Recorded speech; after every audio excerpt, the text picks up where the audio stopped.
Venice शहरमा एउटा पनि कार छैन। त्यहाँको एकमात्र सवारी साधन डुङ्गा हो। यही रोचक जानकारीको साथ स्वागत छ तपाईलाई दर्शकवृन्दहरू नेपाली कथामा। नेपाली कथामा आज मैले सिन्धबादका दुईवटा कथा लिएर आएको छु। यो कथालाई सुरेन्द्र बस्नेतज्यूले भनिदिनको लागि आग्रह गर्नुभएको थियो। त्यसका साथसाथै अकबर बिरबलको एउटा कथा पनि गरेर तीनवटा कथा भन्नेछु। कथालाई अन्तिमसम्म हेर्नुहोला। अन्त्यमा गाउँ खाने कथा पनि सोधेको छु, त्यसको पनि उत्तर आए कमेन्ट गर्नुहोला। लागौं सिन्धबादका कथातर्फ। सिन्धबाद अमेरिकन नाइट्सका पात्रहरूमध्ये एक हो, जो सहरयार नामक पर्सियन राजाकी पत्नी शेहराजादेद्वारा वर्णन गरिएको मध्य पूर्वी कथाको संग्रह हो। कथा तथापि अरबियन नाइट्सका 14औं शताब्दीको पाण्डुलिपिको अंश थिएन। यो विश्वास गरिन्छ कि युरोपेली अनुवादहरूले यसलाई 17औं र 18औं शताब्दीमा थपेका थिए। कथा सिन्धबाद एक व्यापारीको कथा हो। सिन्धबादका साहसिक कथाहरू विशाल चराहरू, समुद्र राक्षसहरू, टापु जत्तिकै ठुलो व्हेल, देवीहरू र बच्चाहरू जस्ता काल्पनिक पात्रहरूको विवरणले भरिएको छ। सिन्धबादको पहिलो यात्रा। एक दिन सिन्धबाद व्यवसायको लागि बगदाद भन्दा अर्को सहर जान लागेको हुन्छ। सिन्धबादको बुबाले कमाएको पैसा खर्च गरेर ऊ त्यस रोचक यात्रा गर्न गइरहेको थियो। ऊ भोलि नै बगदादका अन्य साथीहरूसँग जहाजबाट साहसिक यात्रा गर्दै अर्को देश वा ठाउँमा व्यापारका लागि जाँदैछ। सिन्धबाद अब पहिलो यात्रामा निस्कन्छ। धेरै समयसम्म समुद्रको दिक्क लाग्दो यात्रा गर्दै जाँदा एक दिन एक्कासी उनीहरूले एउटा सानो टापु फेला पार्छन्। धेरै दिनको समुद्रको यात्राको दिगदारीमा जमिनको एउटा टापु देख्दा उनीहरू रमाउँदै त्यहाँ जान्छन्। त्यो सुन्दर टापुमा उनीहरूले खाना पकाउन लाग्छन्। साथीहरू खाना पकाउँदै गर्दा सिन्धबाद चाहिँ त्यो टापु घुम्न निस्किएको हुन्छ। तर अचानक जमिन हल्लिन्छ। ऊ दौडेर छिटो आफ्नो साथी र जहाजको नजिक पुग्न खोजेको हुन्छ। तर ऊ जङ्गलको निकै बीचमा पुगेको थियो। उनका अरू साथीहरू पनि त्यो टापुमा ठुलो भूकम्प आएकोले गर्दा आफ्नो जहाजतिर दौडन्छन्। त्यो सानो टापु नभएर एउटा सुतिरहेको व्हेल हुन्छ। त्यो व्हेल लामो समयदेखि सुतेको हुनाले पुरा जङ्गल नै उसमाथि उम्रेको थियो। सबै साथीहरू जहाज फर्किन्छन्, तर सिन्धबाद भने जङ्गलमै फसेको थियो। व्हेल पानीभित्र पस्छ र आफूसँगै पुरै जङ्गल पनि डुबाउँछ। सिन्धबाद भने एउटा रुखको सहाराले पौडिरहेको छ। ऊ त्यही रुखको सहाराले दिनरात पौडिरहन्छ र एक दिन जमिनमा लखतरान परेको अवस्थामा पुग्छ र त्यही निदाउँछ। भोलि उठेर त्यो ठाउँ वरिपरि हेर्दा एउटा राम्रो दृश्य उसले देख्छ, स्वर्ग जस्तो। उसले पानी पनि देख्छ र पिउँछ। उसले त्यहाँ एउटा घोडा भेट्छ, सँगै 2 सिपाहीहरू पनि भेट्छ र उसले व्हेलको बारेमा सबै कुरा भन्छ। ती सिपाहीहरूले उसलाई सँगै लिएर उसलाई खाना पनि दिन्छ र यात्राका सबै कुराहरू सविस्तार सुन्छ। सिपाहीहरूले उसलाई भाग्यमानी भएको बताउँछन्, किनभने त्यो टापुमा उनीहरू वर्षको एकपटक मात्र राजाको घोडालाई लिएर आउने गरेको बताउँछन्। उनीहरूले सिन्धबादलाई मानिसको बस्ती भएको अर्को टापुमा लान्छन् र राजालाई उसको यात्रा र व्हेलको कथा सुनाउन लगाउँछन्। सिन्धबादले राजालाई सबै कथा सुनाउँदा राजा छक्क पर्छन्। राजाले उसलाई खाना बस्न र बन्दरगाहमा सामानको अभिलेख गर्ने काम पनि दिन्छ। सिन्धबाद खुसीसाथ त्यही काम गर्छ। तर सिन्धबाद आफ्नो घर बगदाद फर्कन चाहन्छ। केही समयपछि उसलाई छोडेको जहाज बन्दरगाहमा आउँछ र सिन्धबादले घर फर्कने इच्छा त्यहाँका राजालाई व्यक्त गर्छ। राजाले स्वीकृति दिन्छ, उनलाई केही सुनका सिक्का दिन्छ र उसलाई घर फर्कने स्वीकृति दिन्छ। सिन्धबाद जहाजमा आफ्नो घर जान्छ र परिवारलाई भेट्छ।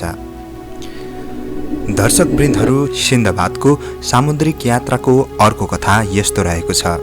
सिन्धबादको पहिलो यात्रापछि उसले बगदादमा एउटा राम्रो घर बनाउँछ। ऊ त्यहाँ खुसी भए पनि अर्को समुद्र यात्रामा जान चाहन्थ्यो। ऊ अझ धेरै कमाउन र कमाएको पैसाले बगदादका मानिसहरूलाई सहयोग गर्न चाहन्थ्यो। ऊ फेरि समुद्री यात्रामा जानका लागि उसको बुबाको साथी कबीर कहाँ एक दिन जान्छ र सामान अन्य ठाउँमा बेच्नका लागि छ भने आफूलाई दिन भन्छ। तर कबीर काकाले सामान अरू समुद्री यात्रीलाई नै दिइसकेको कुरा भन्छ र शुभ यात्रा भन्दै बिदा हुन्छ। कबीर काकाको व्यवहारले सिन्धबाद छक्क पर्छ। सिन्धबाद अब समुद्री यात्रामा साथीहरूका साथ निस्किन्छ। उनीहरूको यात्रा एउटा टापुमा गएर रोकिन्छ। त्यो टापु सुन्दर थियो र त्यही सुन्दर ठाउँमा एकछिन मस्तसँग सुत्यो। तर ऊ उठ्दा कोही थिएन। उसले साथीहरूलाई बोलायो तर कोही देखेन रुखमा चढेर साथीहरूलाई पारी पारीसम्म हेर्न खोज्यो, तर कोही थिएन। ऊ एक्लो भएर त्यसरी छोडिँदा बगदादको याद आइरहेको थियो। उसले सोच्यो म यहाँ नआएको भए पनि हुन्थ्यो। केही छिनमा उसले एउटा अचम्मको कुरा देख्छ। अनौठो, चम्किलो र नरम। अचानक अँध्यारो हुन्छ, तर त्यो ठुलो चराको छाया हुन्छ। चरा ऊ नजिकै बस्छ। चरालाई देखेर ऊ लुक्छ र टाढा भाग्छ अनि जुक्ति निकाल्छ। सिन्धबादले आफ्नो टाउको बगरी निकालेर आफैलाई चराको खुट्टामा बाँधेर चरासँगै उठ्छ। धेरै बेर चराको खुट्टामा बाँधिएर उठ्दा उसलाई रिङ्गटा चल्छ र एउटा अँध्यारो खाल्डोमा खस्छ। तर उसलाई एउटा ठुलो सर्पले लखेट्छ। सर्प एकैछिनमा अतालिँदै भाग्छ। उसले ठुलो चरालाई देखेको हुन्छ। सिन्धबादले त्यस खाल्डोमा अचम्मको कुरा देख्छ। त्यस खाल्डोमा धेरै मोतीहरू र मानिकहरू देख्छ। तर उसँग संसारकै बहुमूल्य हिराहरू भए पनि अहिलेलाई काम लाग्दैन। उसलाई दिक्क लाग्छ, किनकि त्यो हिरा भन्दा उसलाई उसको प्राण प्यारो छ। उसले त्यहाँ मासुको गन्ध पाउँछ। हेर्दै जाँदा एउटा ठुलो मासुको टुक्राको लागि त्यो ठुलो चराले लान खोज्दैछ। सिन्धबाद एक चतुर व्यक्ति हो। उसले धेरै मोतीहरू र मानिकहरू लिएर मासुको टुक्रामा आफैलाई बाँध्छ र चरासँगै उठ्छ। चराले मासुको टुक्रा लगेर आफ्नो गुटमा खसाल्छ। तर उनको त्यही कवीर काकाले गुटको त्यो मासुको टुक्रालाई तल झार्दा मासुको टुक्रासँगै सिन्धबादलाई पनि देख्दा छक्क पर्छ। सिन्धबादले कवीरलाई सोध्छ, तपाईँ यहाँ के गर्दै हुनुहुन्छ र यो गुटबाट के लिन खोज्दै हुनुहुन्छ? कवीर काकाले आफूले नै हिरा भएको खाल्डोमा मासु खसाल्ने र चराको सहायताले हिरा र मानिक गुटबाट लिने कुरा बताउँछ। सिन्धबादले आफूलाई बचाएकोमा आफूसँग भएका मानिक र हिरा जति चाहे पनि लिन भन्छ। कवीर काकाले ऊबाट एउटा मात्र हिरा लिएर बाँकीको जीवन आरामपूर्वक बाँच्ने कुरा बताउँछ र सँगै बगदाद फर्कन्छन्। दर्शकवृन्दहरू, आजको लागि अन्तिम कथा अकबर बिरबलको कथा रहेको छ। कथाको शीर्षक रानीलाई बिरबलको जवाफ। बादशाह अकबरका रानीहरू फूलका अत्यन्तै शौकिन थिए। देश विदेशबाट फूलका जात जातका बिरुवालाई रोप्नु, बगैँचाको हेरचाह गर्नु र फुलाउनु उनीहरूको दैनिकी जस्तै थियो। हुन पनि बादशाहको राजमहलको चारैतिर बगैँचा थियो। त्यहाँ अनेक थरी फूलका सौन्दर्य छरिएको थियो। फूलको मधुर वासना सबैतिर फैलिएको थियो। जो मानिस पनि अकबर बादशाहको दरबारमा जान्थ्यो ऊ फूलहरू देखेर रोमाञ्चित हुन्थ्यो। एक दिनको कुरा हो, बादशाह अकबर आफ्ना रानीहरूका साथमा शाही बगैँचामा फूलहरू टिप्ने काममा व्यस्त थिए। रानीहरू पनि बादशाहसँग मिठा मिठा कुराकानी गर्दै, हाँसो ठट्टा गर्दै र रमाउँदै फूलहरू टिपिरहेका थिए। राज्यको कुनै काम विशेषले मन्त्री बिरबल पनि बादशाहलाई खोज्दै शाही बगैँचामा पुगे। यसरी अचानक बिरबल आएको देखि रानीहरू खुसी भए। ओहो बिरबल, तिमी यहाँ? आऊ, तिमी पनि फूल टिप। रानीहरूको कुराले खुसी हुँदै बिरबल सरासर गई फूल टिप्न थाले। यसरी फूल टिप्न लागेको देखि कान्छी रानीले बिरबलसँग भनिन्, के हो बिरबल, ज्याला नतोकी फूल टिप्न लाग्यौ त? यसरी अर्काको काममा मजदुरी गर्न अघि ज्याला तोक्नु पर्दैन? रानी साहेब, यहाँ पहिले नै एउटा मजदुरले फूल टिपिरहेको देखि म पनि फूल टिप्न लागेको हुँ।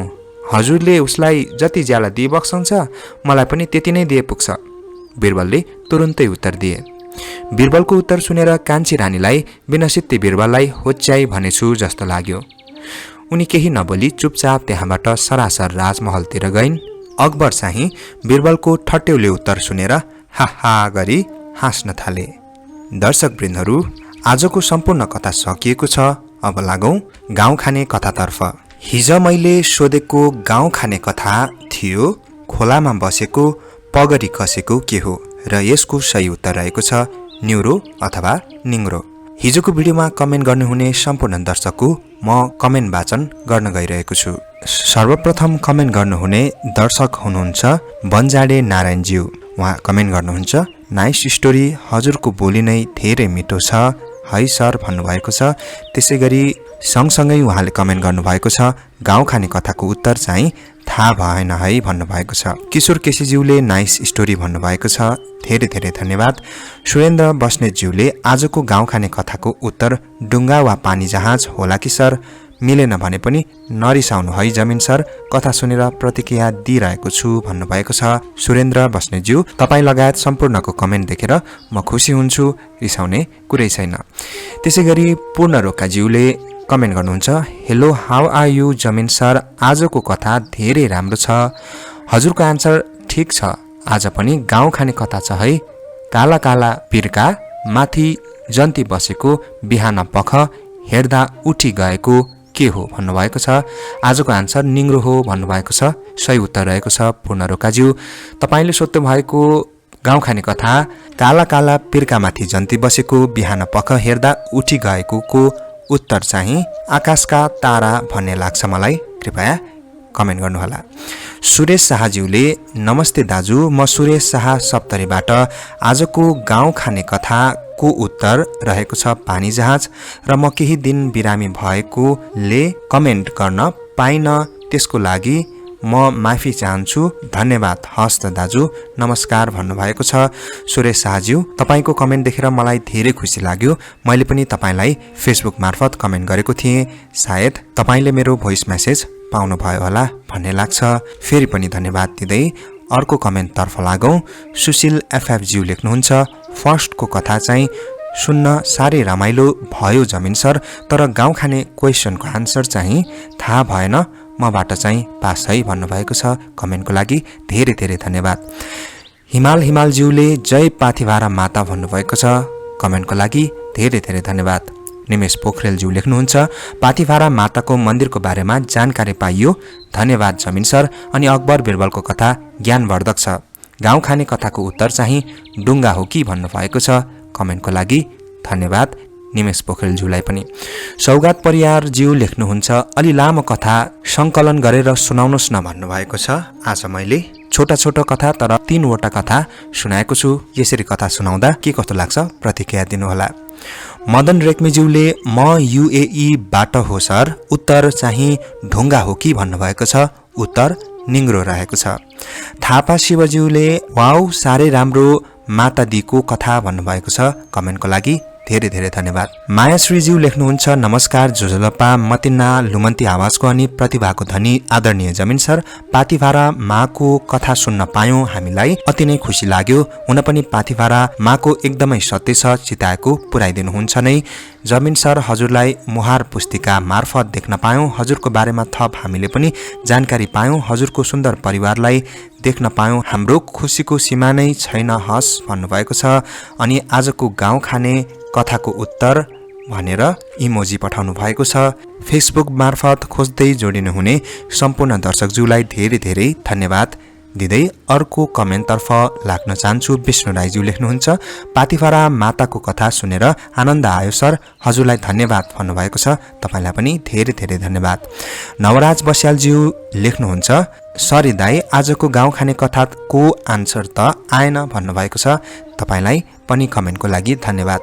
सम्झना लामा गुरुङज्यू लेख्नुहुन्छ, धेरै राम्रो एन्ड रमाइलो लाग्यो कथा सुन्दा भन्नुभएको छ।